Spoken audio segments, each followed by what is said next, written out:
नमस्कार, मैं हूं शशि। आइए झारखंड के टॉप 25 प्रमुख खबर जानते हैं।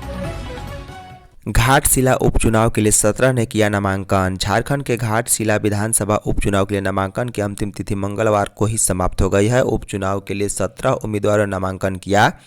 मुख्य निर्वाचन पदाधिकारी के रवि कुमार ने बताया है कि नामांकन के अंतिम दिन 10 अभ्यर्थियों ने कुल 19 नामांकन पत्र भरे। इस आधार पर अब तक कुल 17 अभ्यर्थियों ने 30 नामांकन पत्र भरे हैं।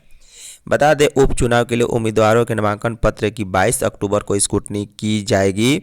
स्क्रूटनी के बाद उम्मीदवार 24 अक्टूबर को दोपहर 3 बजे तक अपना नामांकन वापस ले सकेंगे। वहीं 11 नवंबर को इस सीट के लिए मतदान होना है और 14 नवंबर को वोटों की गिनती होगी। झारखंड में गठबंधन की समीक्षा करेंगे सीएम हेमंत। बिहार विधानसभा चुनाव में महागठबंधन के बीच की खींचतान ने अब झारखंड की राजनीति में भी हलचल ला दिया है। झारखंड मुक्ति मोर्चा ने स्पष्ट संकेत दिया है कि वह झारखंड में गठबंधन की गंभीरता से समीक्षा करेंगे। झामुमो अध्यक्ष सीएम हेमंत सोरेन बिहार चुनाव के बाद गठबंधन की समीक्षा कर आगे का निर्णय लेंगे। सूत्रों के अनुसार हेमंत को राजद का राजनीति आचरण नागवार गुजरा है।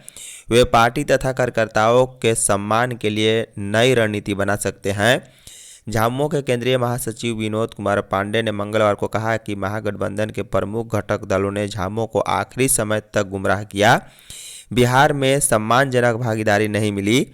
झामुमो बिहार की 6 सीटों पर लड़ने का ऐलान कर चुका था। गठबंधन धर्म निभाते हुए पार्टी ने उम्मीदवार नहीं उतारने का निर्णय लिया। बिहार में झामुमो को दरकिनार किया गया, जबकि झारखंड में हमने हमेशा सहयोगियों को पूरा सम्मान दिया है। झारखंड के शहरों में 3 गुना तक बढ़ा वायु प्रदूषण। रांची समेत झारखंड के तमाम बड़े शहरों में सोमवार की रात वायु व ध्वनि प्रदूषण 3 गुना से अधिक तक बढ़ गया है। वहीं ध्वनि प्रदूषण में भी इजाफा हुआ। झारखंड राज्य प्रदूषण नियंत्रण परिषद के अनुसार सर्द हवाओं और बादलों की मौजूदगी के कारण वायु प्रदूषण का स्तर सामान्य होने में 4 से 5 दिन लग सकता है।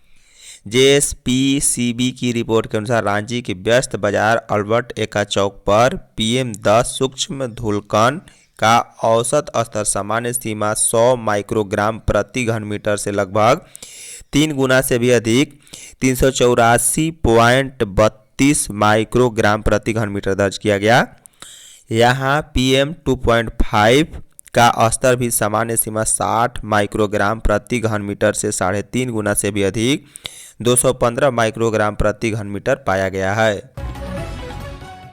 सरकार शहीदों के परिवारों के साथ खड़ी है सीएम हेमंत। मुख्यमंत्री हेमंत सोरेन ने मंगलवार को पुलिस स्मृति दिवस के अवसर पर एक्स पोस्ट के जरिए कहा है कि हम उन वीर सपूतों को नमन करते हैं जिन्होंने देश और राज्य की सीमा में अपना सर्वोच्च बलिदान दिया है। हमारे पुलिस बल के जवान दिन रात समाज की सुरक्षा, कानून व्यवस्था बनाए रखने और नागरिकों की सेवा में निष्ठा से डटे रहते हैं। सीएम हेमंत सोरेन ने कहा है कि झारखंड पुलिस के अदम्य साहस, कर्तव्यनिष्ठा और वीरता पर हमें गर्व है। वह शहीद पुलिसकर्मियों को श्रद्धांजलि अर्पित करते हैं और उनके परिजनों के प्रति अपनी गहरी संवेदना व्यक्त करते हैं। राज्य सरकार शहीदों के परिवारों के साथ खड़ी है और उनके कल्याण के निरंतर कार्य करती रहेगी। बता दें कि केंद्रीय रिजर्व पुलिस बल रांची में शहीद स्मारक स्थल पर मंगलवार को पुलिस स्मृति दिवस का आयोजन किया गया। इस अवसर पर मुख्य अतिथि साकेत कुमार सिंह, पुलिस महानिरीक्षक उपस्थित थे। सभा का संचालन उप महानिरीक्षक द्वारा किया गया। छठ घाट छेक कर नाम लिखा तो FIR। शहर में छठ महापर्व पर घाट को अवैध तरीके से कब्जाने वालों के खिलाफ प्राथमिकी दर्ज होगी। इसके अलावा अवैध स्थान चिन्हित करने एवं वसूली मामले में भी रांची नगर निगम की ओर से सख्त कार्रवाई की जाएगी। निगम के संज्ञान में इस तरह के मामले आने के बाद प्रशासन ने कार्रवाई के निर्देश दे दिए हैं। बताया गया है कि तालाब, जलाशय व नदियों की सफाई के बाद अवांछित तत्वों द्वारा ऐसे स्थान और घाट पर स्वयं, मोहल्ले और संगठन का नाम अंकित किया जा रहा है। ऐसे लोगों द्वारा घाट पर स्थान दिखाने के नाम पर श्रद्धालुओं से अवैध वसूली भी तैयारी की जा रही है। बताया गया है कि इस तरह गलत काम लोगों, समूह व संगठन पूर्व से करते आ रहे हैं, लेकिन अब श्रद्धालुओं को किसी प्रकार की परेशानी न हो, इसके लिए निगम ऐसे लोगों पर सख्त कार्रवाई की तैयारी में जुट गया है। रांची में पटाखे से 6 लोग जले, एक गंभीर। दिवाली की रात राजधानी रांची में आतिशबाजी का उत्सव कई परिवारों के लिए दर्दनाक साबित हुआ है। पटाखों की चपेट में आकर 50 से अधिक लोग घायल हो गए। दिवाली के दिन रिम्स और सदर अस्पताल में देर रात तक जले हुए मरीजों की भीड़ उमड़ी पड़ी। इसमें किसी के हाथ जले हुए थे तो किसी के शरीर के दूसरे अंग जले थे। बताया गया है कि पटाखों से जलकर घायल हुए 6 मरीजों को रिम्स के बर्न वार्ड में भी भर्ती किया गया है। इसमें एक की हालत बेहद ही गंभीर बताई जा रही है। रिम्स सर्जरी विभाग के एचओडी डॉक्टर डीके सिन्हा ने मंगलवार को बताया गंभीर मरीज करीब 90% से अधिक तक चल चुका है।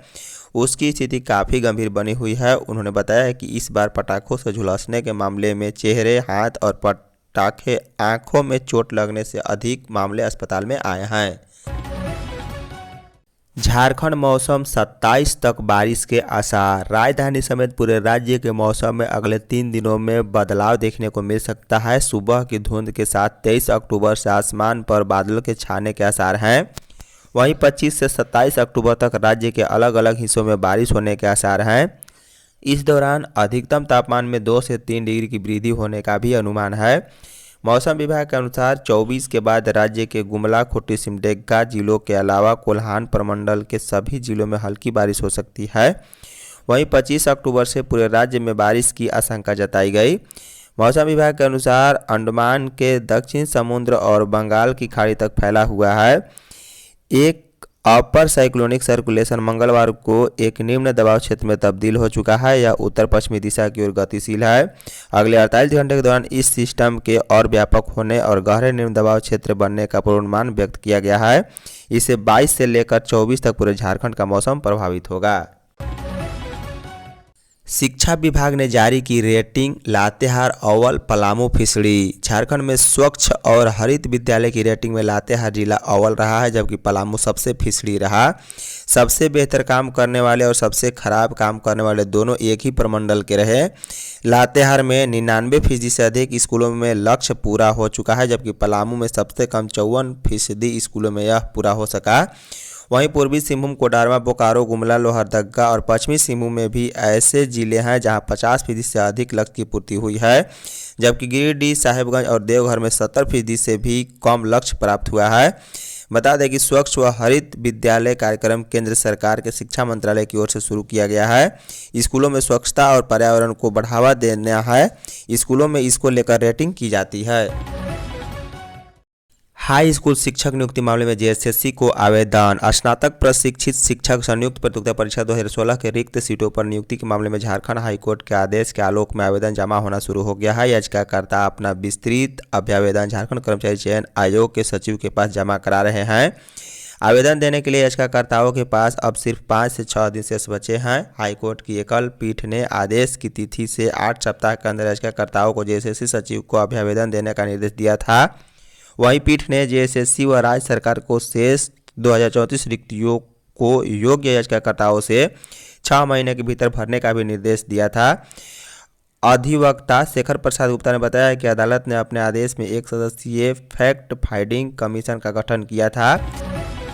छठ पूजा के लिए ट्रेन और बसों में सीटों की मारामारी। छठ महापर्व को लेकर घर जाने वाले को मुश्किलें बढ़ गई है। ट्रेन और बसों में सीटें पूरी तरह भर चुकी है। यह स्थिति छठ से पहले और छठ के बाद तक बनी हुई है। रांची रेल मंडल की ओर से 18 स्पेशल ट्रेन भी चलाए जाने के बावजूद यात्रियों को जगह नहीं मिल रही।